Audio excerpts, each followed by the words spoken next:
Prince and the Pauper by Mark Twain, Chapter 8, The Question of the Seal.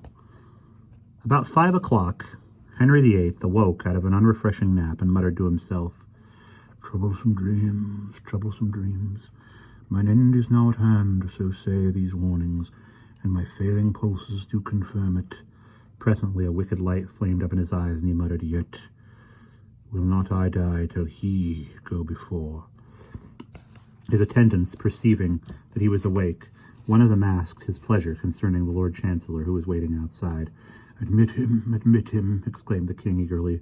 The Lord Chancellor entered and knelt by the king's couch, saying, I have given order, and according to the king's command, the peers of the realm, in their robes, do now stand at the bar of the house, where, having confirmed the Duke of Norfolk's doom, they humbly wait his majesty's further pleasure in the matter.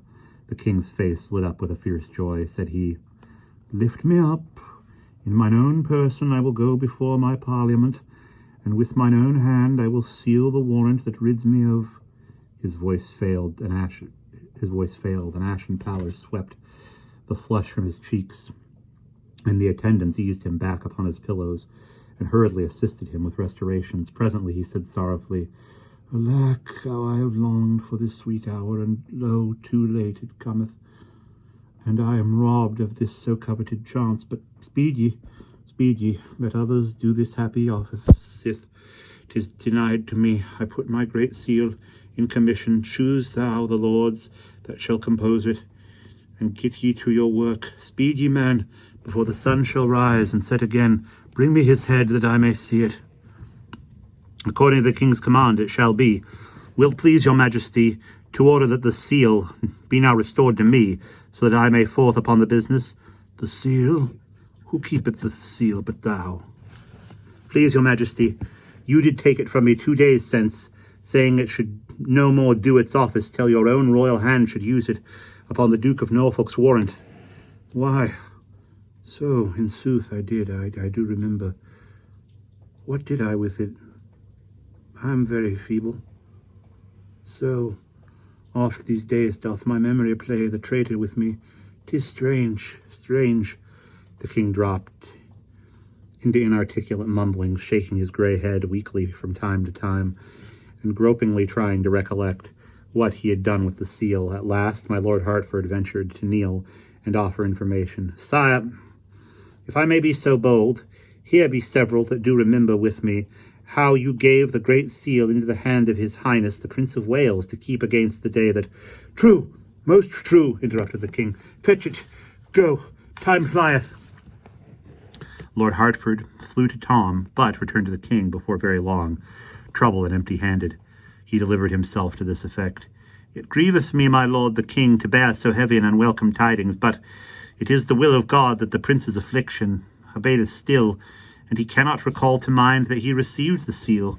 So came I quickly to report, thinking it were waste of precious time, and little worth withal, that any should attempt to search the long array of chambers and salons that, being under his royal high... A groan from the king interrupted the lord at this point. After a little while his majesty said with deep sadness in his tone,